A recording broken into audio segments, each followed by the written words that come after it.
How are you? I'm good. Good morning, Erin. How are you? I'm well. I'm so happy to have you here today on the Breaking Bread Village. I'm really excited about this conversation. It's really interesting because this is something that's kind of close to my heart. But before we get going into it, I want you to introduce yourself to us, and then we'll go from there. Wonderful. Well, thank you so much for having me and inviting me onto Yes. your program. So I'm Hannah Swyhart. I'm a Senior Development Manager with Feeding America, which is the nation's largest domestic hunger relief organization. And I'm also a Midland, Michigan native. I've been with Feeding America for about 5 years now. And this is what I kind of love doing. My work means that I get to talk about all the amazing things that Feeding America does, and I get to meet with pretty much the most incredible, generous, thoughtful people in all of the United States. And so I feel really lucky to do what I do.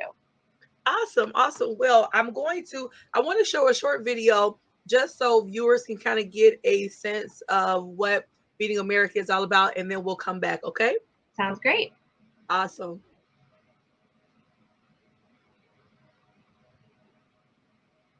Today, right here in America, a shocking number of our neighbors are facing hunger. Feeding America estimates 60 million people turn to food banks, food pantries, and other private food assistance programs in 2020. There is enough food to feed all of us, but still millions of people face hunger every year. And in Black, Latino, and Native American communities, the challenges run deeper and hit harder. It takes courage to ask for help. It takes all of us working together to make sure no one goes to bed hungry. Feeding America is a nationwide network of 200 food banks and 60,000 meal programs. Together, we are the nation's largest domestic hunger relief organization. The Feeding America network helped provide more than 6 billion meals in 2020. Behind each meal are countless supporters, donors, and volunteers who care deeply about their neighbors. This family's meal came from their local food pantry. There are more than 60,000 meal programs like this all across our country. Before the meal reached the pantry, the groceries came from a local food bank that collects and routes food to feeding programs. Day in and day out, 200 food banks secure food and funds from donors like national food and grocery manufacturers, retailers, and farmers, and from the generosity of individuals making donations to help feed their neighbors. Volunteers help make it all possible. Each year, more than 2 million people lend a hand. The work goes beyond providing meals every day. Together, the Food Bank Network and our partners are hard at work in your community and thousands just like it, rescuing healthy food and keeping it from landfills, focusing on the hardest hit communities, making it easier for everyone to get the fresh food they need, and uniting a movement that will bring about lasting change. All of this makes a difference for our neighbors by providing more meals today and helping create a hunger-free tomorrow. But we can't end hunger without people like you. Join us. Visit www.feedingamerica.org to find your local food bank. Volunteer to help get meals to your neighbors. Raise your voice to advocate for stronger food assistance programs. And donate. Every dollar helps provide at least 10 meals. Together, we can create an America where no one is hungry. Together, we're Feeding America.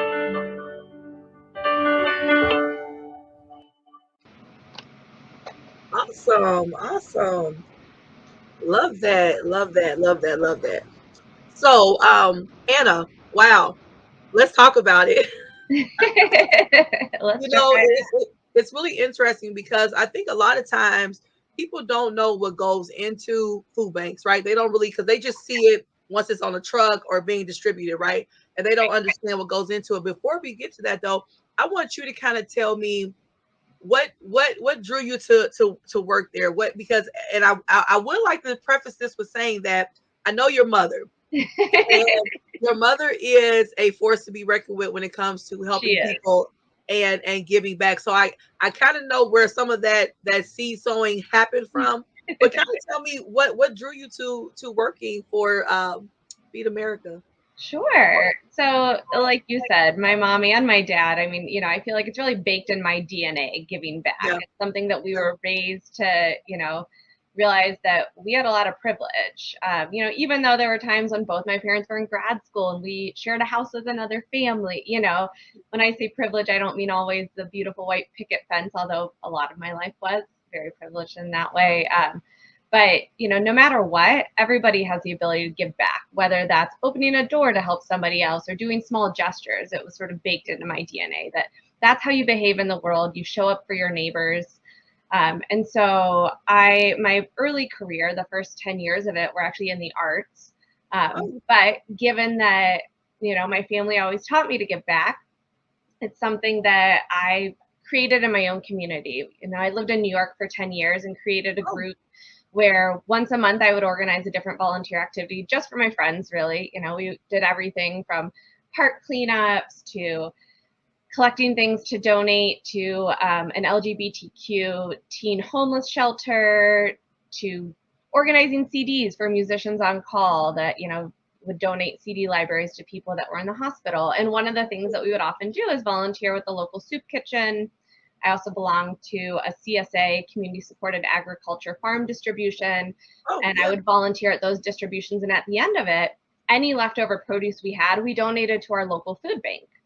And so when my husband got a job in Chicago and I knew that we were moving to Chicago, I loved my jobs in the arts. And I was like, I will move when I find something that I love as much as I'm doing now. And Feeding America was headquartered in Chicago. And so I felt really fortunate when I got the opportunity to start here and kind of turn what I was doing with my off hours and, you know, sort of the passion of my heart and turn that into a career. Awesome. Well, thank you for sharing that. So I guess my first question for you is, because oftentimes people, you know, are a little apprehensive to give to large corporate, you know, structured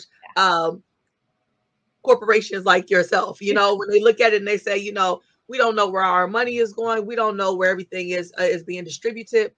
How do you answer those questions to kind of help people, you know, be at ease and know and trust that what they're doing and what they're sowing into is going to the right places? Yeah, that's a great question. And, you know, you can trust me. If you know me, you know it's probably my word is pretty good.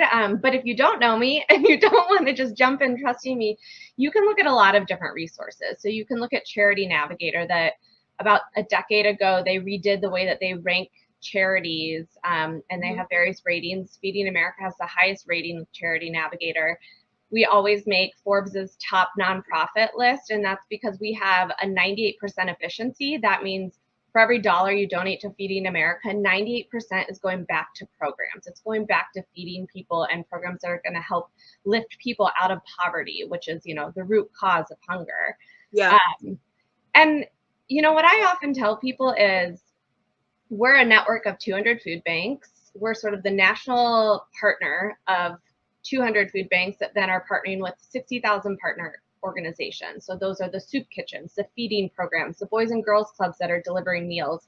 And if you don't feel comfortable giving to Feeding America, I'm okay with that. Give to your local food bank. You know, find a food bank that is a Feeding America partner, which most food banks in the United States are. We literally serve every single county in the United States, including Puerto Rico.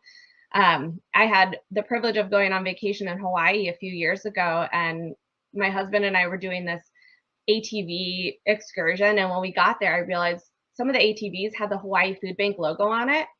And it's because during disasters and things like that in Hawaii, the only way that they can actually get food to people is on ATVs. And so that's like, wow, you know, the reach. And I'm still somebody that does this day to day working here. I get to continue to see all the unique ways that our food banks are reaching literally every community. So when I say we're everywhere, we are feeding people everywhere. But if there's somewhere in Midland, Saginaw, Bay City that is feeding people and you feel more comfortable giving and you say, I have a limited amount of funds and I want to know it's going to my direct community, I say give your money where you're going to keep giving it. That's what's important to me, and that's what's important to everyone at Feeding America. Yeah. Because if you're going to keep giving, that's what matters. We need the continuity, especially right now during the pandemic, where there are so many more people that are food insecure for the first time in their lives. Yeah. And the demand is just increased exponentially. And so wherever you're going to keep giving is where I want you to give your dollars. If it's Feeding America, I am thrilled, but I'm Yeah. just as thrilled if it's your local food bank or your local food partner. You know, I like how you touched on, you know, with 2020 and the pandemic and everything, and how, you know, people are experiencing things that they've never experienced before. You know, it's really interesting because we always make this really cliche uh like talk that we say, you know, we go what is it? Everybody's one paycheck away from a disaster, right? And or like from poverty, right? And people, we kind of Yep. say it and people don't get it, but I think that we've really seen that now with people realizing that, wow, that's actually true. We are one paycheck away from poverty or not having. I mean, Yeah. even when we had the flood here, you know, in the Midland in Saginaw Bay City area, when we had that flood, you know, it was catastrophic for some people, people that never, Yeah, you people know, in had to go. Stanford just entire, yeah, homes wiped out, and yep. Yes, yes, yes, you know, and it just was, wow, it just had me in awe to see people who were so humbled. And this is not like glorification of it, but this is just like, wow. Because I mean, I had so many conversations with people that say, you know what, I never thought that I would be in a food bank line. I never thought that I would have to fill out for this kind of assistance, and how it changed their perspective in regards to the struggle that people go through, uh, you know, based on not having. Yeah, no, I think for us, that has been the silver lining of the pandemic. Hunger in America just looks different. You know, I feel Yeah. like I grew up, and a lot of people grew up with the images of children in Africa with distended bellies and that kind of impoverishment and lack of nutrition. In America, it looks really different. Yeah. And often the people that are going to be coming through a food line, they look just like me. They look just like you. And, you know, you lose your job, you don't lose your wardrobe. And so you're Right. showing up and you look Exactly. exactly the same as Yes. me. You are exactly the same. But the pandemic hit, you lost your job, and you may still be paying your rent on time. You may still be paying your electric bill on time. And those are the things that, you know, food tends to be the last indicator of full recovery, because Mm, as people start to have that money again, they're going to start to put it towards those bills that, you know, there's not an electricity bank, there's not a rent bank. There were right. some great government programs that, you know, were sort of pausing. So people were acquiring these debts and not necessarily being punished for it, because the pandemic has affected so many people. But yeah, hunger just looks different here. It's often, you know, you'll see a lot of obese people. Hunger and health are so tied together, and it's Yeah. because the inexpensive food is often not as good for you. Yeah. And Yeah. so you're going to make that dollar stretch. If I had Mm, limited funds, that's what I'm eating too, because you want full bellies in your household. So yeah. you are going to feed them whatever fills their bellies. Yeah. And so it really does look different. I was just reading actually a thank you note that was sent to one of our food banks in Florida. Mhm. And it was from a kid that was, you know, saying, my parents were embarrassed at first, the pandemic, they lost their jobs. Mhm. And even still, they had enough savings that they hadn't gone to the food bank that much, but then they ended up going twice. And their Mhm. parents are working again, but they were like, look, during those times, we didn't have to go hungry. And that's what we see at a lot of our food banks. You'll see, you know, a huge increase in people using the food bank services toward the end of the month. So Mm, maybe they have their funds coming in, but it's not stretching all the way through the end of the month. So it's not necessarily people that are going there every week. There's that too. There are certainly people that need it, and we're here for whoever needs what. You know, we want to help people in whatever situation they are. But that's, you'll see a lot of times when it's summer hunger is a big time for us when kids are out of school. And I yeah. mean, right now during the pandemic, there's a lot of that anyway, a lot of kids home, but you'll see a Yeah. lot of dual income households where one of the parents can't have what we would call, you know, like an office job or a non-seasonal job, because one parent maybe has to stay home in the summer to watch the kids because they don't get paid enough that they can afford the daycare. It's actually, you know, more economical for them to not work. And so we'll see lots of different episodic cycles of people seeking assistance. Yeah. Yeah. Yeah. You know, it was a few things you touched on that really resonated with me. How hunger looks different in America. Just image of what poverty looks like, right? Right. And so when you have the person that's dressed like you said with the clothes they've always had, and people say, well, they're not in need, you know, that we judge people based on that, right? Yeah. Not really knowing what they're going through. And then also when you touch on, you know, obesity and poverty, and how they sometimes can go hand in hand. I was just with a group of ladies yesterday, and we touched on that in regards to how in some, especially, Black and brown communities, impoverished Black and brown communities, and impoverished white communities, there is no access to good, healthy food, right? There is very limited, if it is there at all.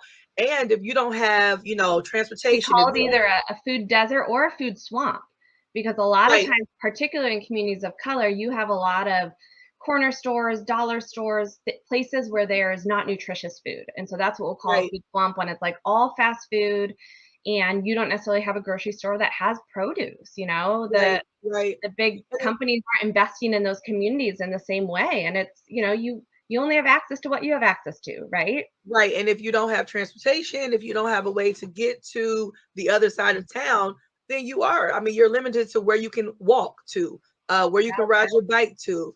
And a lot of times there is not, that healthy whole food, availability. Yeah. And Yeah. even Yeah. if there is, it's really expensive. So you might want to Yeah. shop there, but your budget may limit you, so you can't.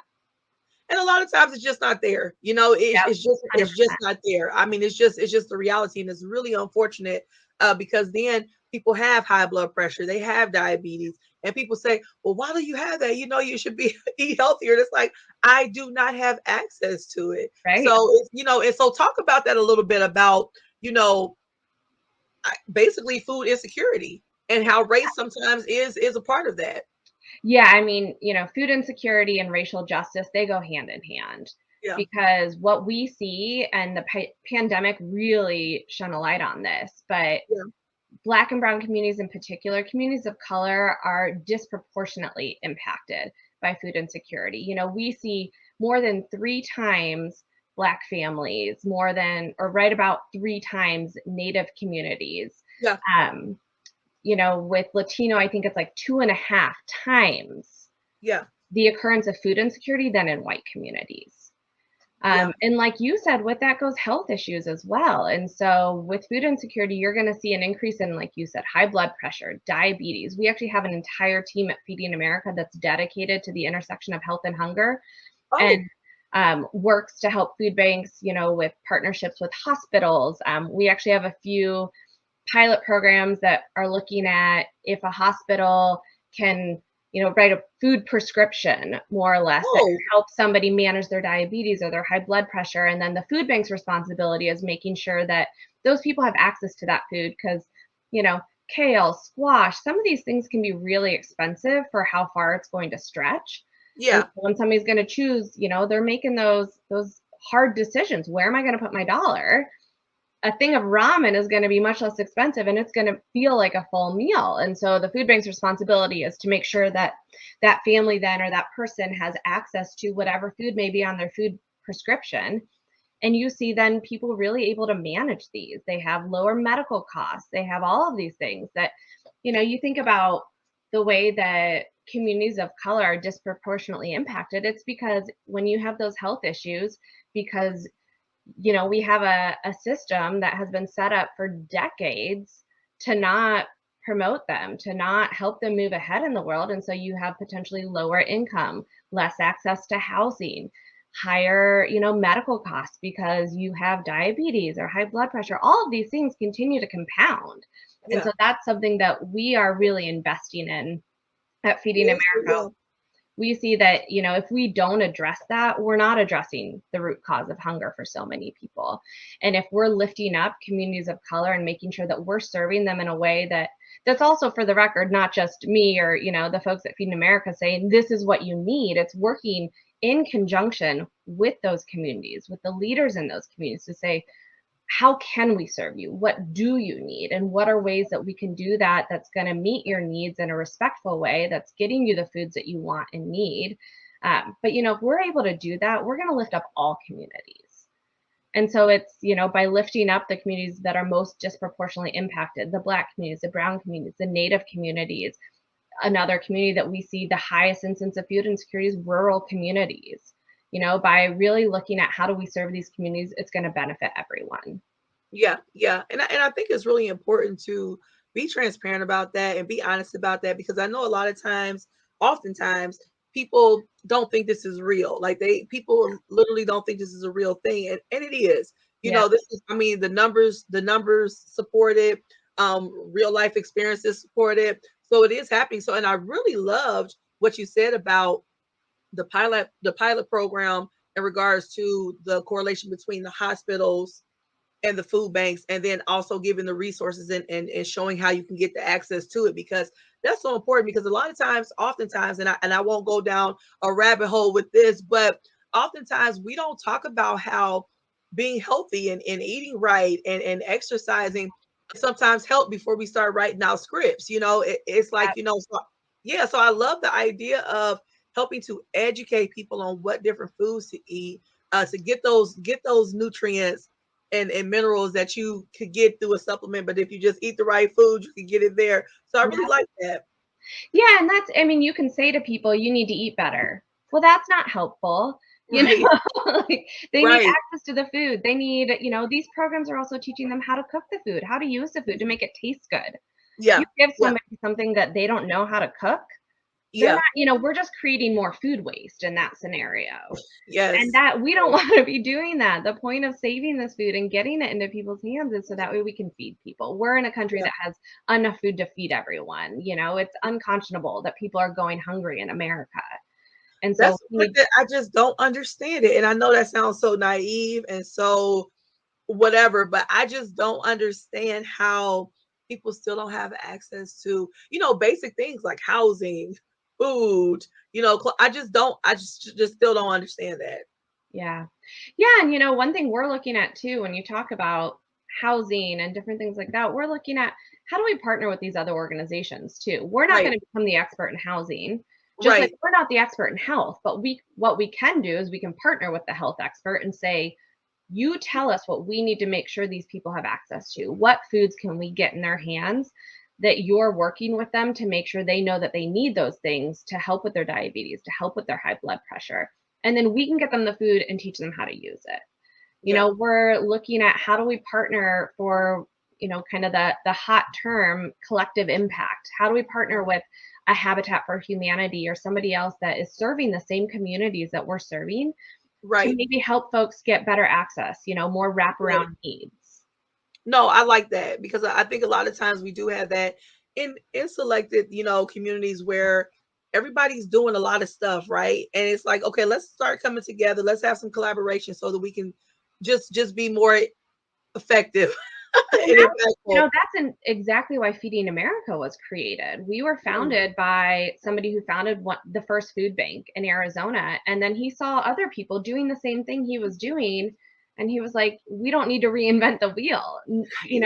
Each community is going to need something a little different, but we can share the big ideas. We can share the big successes. And so that's one of the roles that we play as a national organization, is that knowledge sharing. We may see, the food bank that serves the Tri-Cities, like Food Bank of Eastern Michigan, they may be doing something really phenomenal. And then we say, hey, that's a great idea. Let's grant funds to the other food banks so they can do that. The Food Bank of West Michigan that serves half of the state, including the Upper Peninsula, they were one of the first food banks to do what's called a mobile pantry. So the idea is, you load up a truck and you take it in somewhere like Midland, Bay City, Saginaw. There are a lot of gathering places, churches, community centers where you can feed a lot of people. But you get out to the rural parts and there maybe aren't as many gathering places. And for people in rural communities to access the food that's going to be in the, more urban core center where there are more services available, it might be too difficult. It may be too costly. Gas is really expensive right now. And so for people to drive the extra distance. And so mobile pantries are really looking at how do we get to that community instead of asking them to come to us. How do we go to them and make sure they have access to the produce, to the protein, to the dairy, to all of those, good things that are going to make a full meal? And so the food bank in West Michigan was one of the first food banks that did that. And now nearly every single food bank, all 200, are running mobile pantries. And so that's the idea with Feeding America. We can help people scale things. We can look at, there were some food banks doing direct to, home delivery before the pandemic. And we were looking at that as an intervention for making sure that we can serve senior populations, you can home out senior population. Well, then the pandemic hits you have a lot more homebound people, particularly seniors who toward the beginning of the pandemic continue to be, but especially then were the most vulnerable. Yeah. And so really looking at how do we elevate these programs and how do we really put them in action so we can meet people, feed them where they're at. How do we put, a lot of those, the home delivery programs are going to online ordering because like we were just talking about, we don't want to create food waste. And so if I'm just giving you a bag of something, that's still really good. There are still programs that are doing that because that's the capacity they have. But what we want to be moving more toward is that agency over, I want to be able to pick what I'm putting in my mouth. I want to be able to pick what's going into my fridge and going into my kitchen. We see that as, restoring dignity to people that are food insecure. Just because you don't have the funds right now to purchase your groceries doesn't mean you shouldn't have a choice over what you get to eat. Yeah.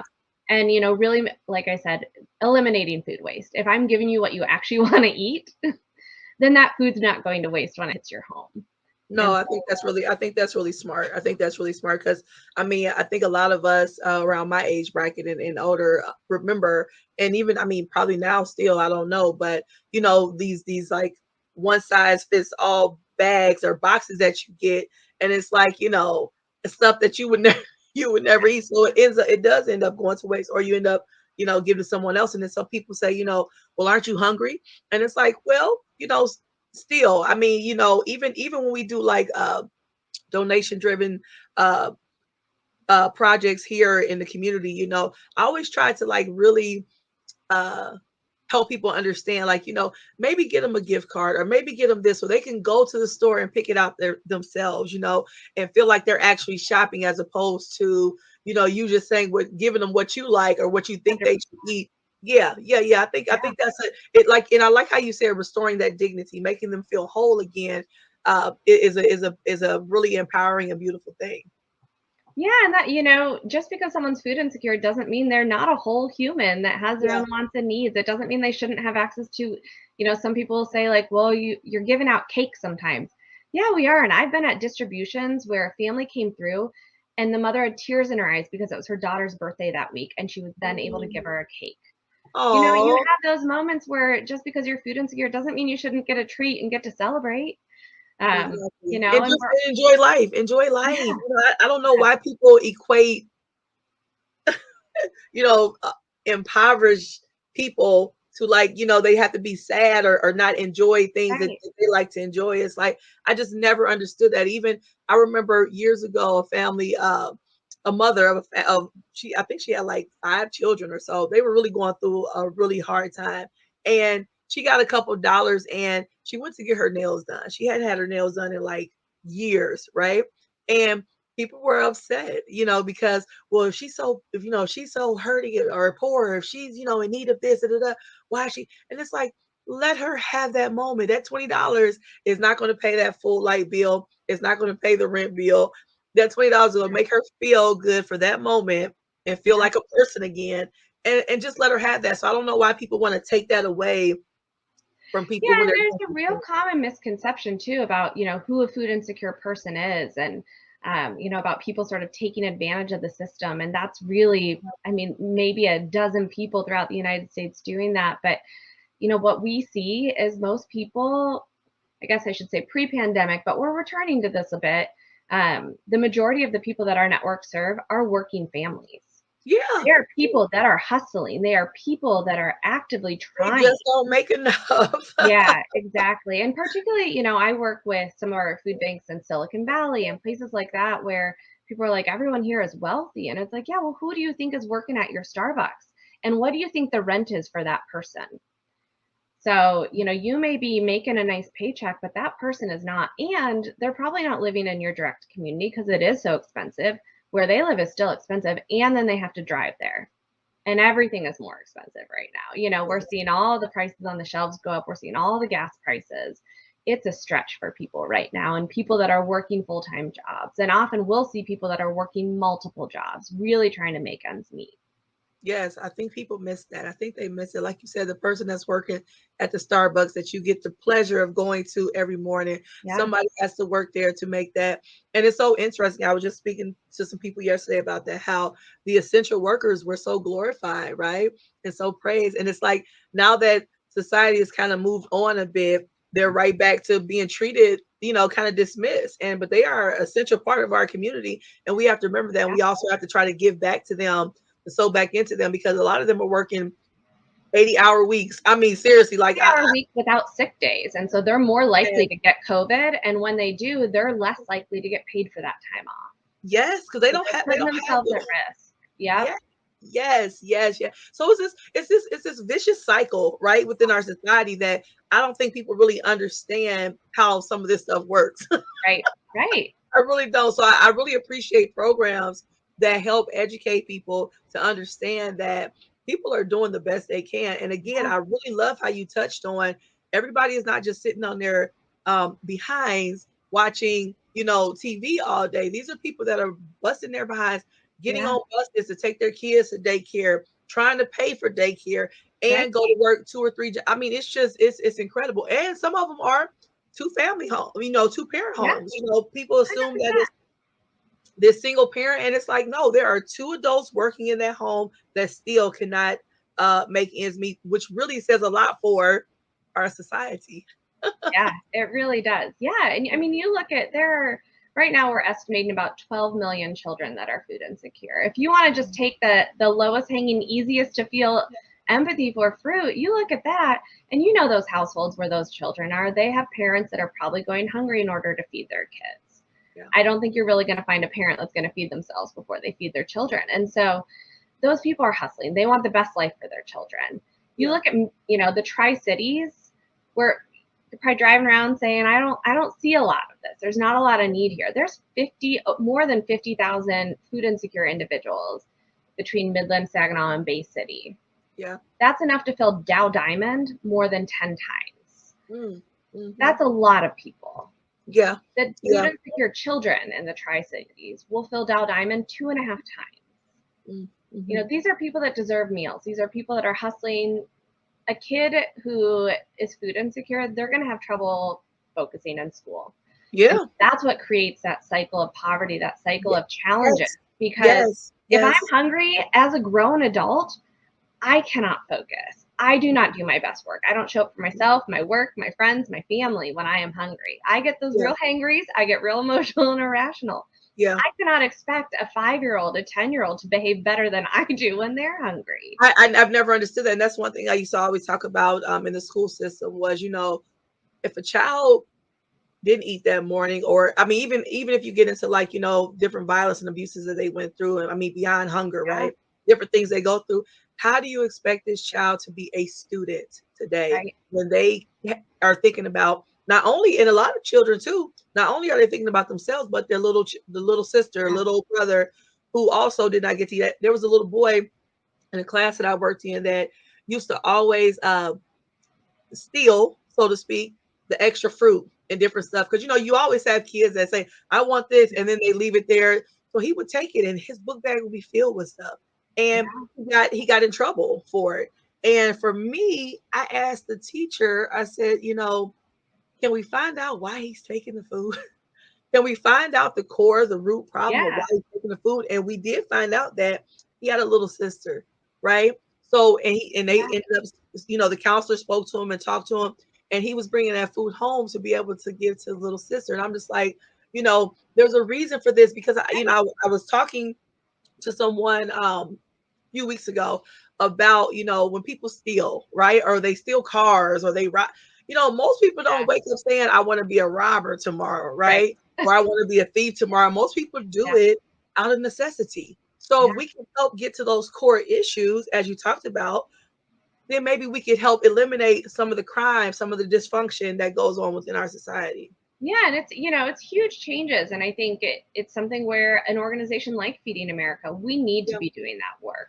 We're larger than a lot of organizations. Our voice is louder when you think about changing, particularly policies. We have an entire team out in DC that's working on our government policy and advocacy work, making sure that those, the bills that are supporting children are, funded as much as they need to be, ag bills, all these different ways that we're feeding people, but also looking at, the historical systemic issues. Like, for a long time when Black communities couldn't buy houses, well, then you don't have equity. And then you're starting this whole cycle of poverty for an entire community that is leading them to now today we have a lot more food insecure people of color. And so you start to look at that and the undoing of it. We're going to keep feeding people because that's the everyday work. That's the baseline that needs to be done. But then there's all of that other important ending hunger work. You know, there's the getting people through the line, but how do we get people out of the line? There we go. We are equally focused on those two things. There we go. Yeah. Oh, Hannah, I could speak to you all day because this is my heart song, man. You know, it's just, and I guess sometimes it kind of boggles my brain when I try to have these conversations with some people and they truly just don't get it. And I understand if you haven't been impacted by it, right, you don't get it. So that's why you get resources. People like you talk about it. People like myself talk about it. But then even after that, the people who are still committed to saying, oh no, just grab yourself. What is it? Pull your boots up. Yeah. And it's like, they don't have boots. Some people do not. Right. You know? Yeah. So it's this idea that it's just really, it perplexes my brain, you know, whereas, you know, people just sometimes just don't get it. So I'm really thankful for organizations, for people, communities who really do this work to be able to first, like I said, educate people and also have an impact to help change some lives. Yeah. Well, thank you, Erin. Yes. Thank you so much. I would love to have you back sometime and like talk more about this. You know, I really do want to break down and really have just a whole segment about not only the racial part of it, but and like the injustice part of it, but also, like you said, like just for those communities that are impoverished, because that could look all different kind of ways, you know, and like the rural communities. Because you know, it's a lot of people in the rural communities that feel like they are unseen, you know, unheard. So I really want to touch on that to see how we as a collective can help, you know, change our part of the world, you know, and have that ripple effect to really give people some empowerment, you know, and just kind of empower them to be better and figure out how we can do this or help out collectively. Well, I would love to come back. And, you know, in the meantime, if people want to learn more, they can go to feedingamerica.org. You can go, you know, look for Food Bank of Eastern Michigan, which is out of Flint, that serves 22 counties in Michigan, including your counties. You can also, if you go to our website, feedingamerica.org, at the top, there's a button that says Take Action. You know, we obviously want people to be donating. Donate to us. Donate locally if you're able to. But I know right now at the time, a lot of people can't. And so if you can't, there are other ways you can get involved. There are different ways. Feedingamerica.org. .org, yeah, not .com, .org. And so there are different ways you can get involved as far as volunteering, as far as advocating. If you know somebody that needs food assistance, you can use our website to find your local food bank, whether that's in Michigan, Food Bank of Eastern Michigan, but there's a zip code locator. So if you know somebody that needs access anywhere throughout the United States, and, you know, we're feeding America, not feeding Americans. And so anyone in the United States that needs food access can get it. You can use our website to help people find that as well. Okay. That's interesting you touched on that because I'm sure some people have that question sometimes. Yeah, there's, you know, you don't have to prove anything. People are humbled enough. A lot of people don't want to be seeking access for food, and we totally understand that, but we're here for people in their time of need. You may need us once in a year, and that's okay. Come the once. You know, if you need us every day, that's okay too. So there's no requirements. There's, you know, it's a safe haven. It's a safe space, all of our food banks and all of our partners. Now at the food banks, I guess I would want to ask this, at the food banks, do you guys have a lot of fresh produce, or is it more so? Okay.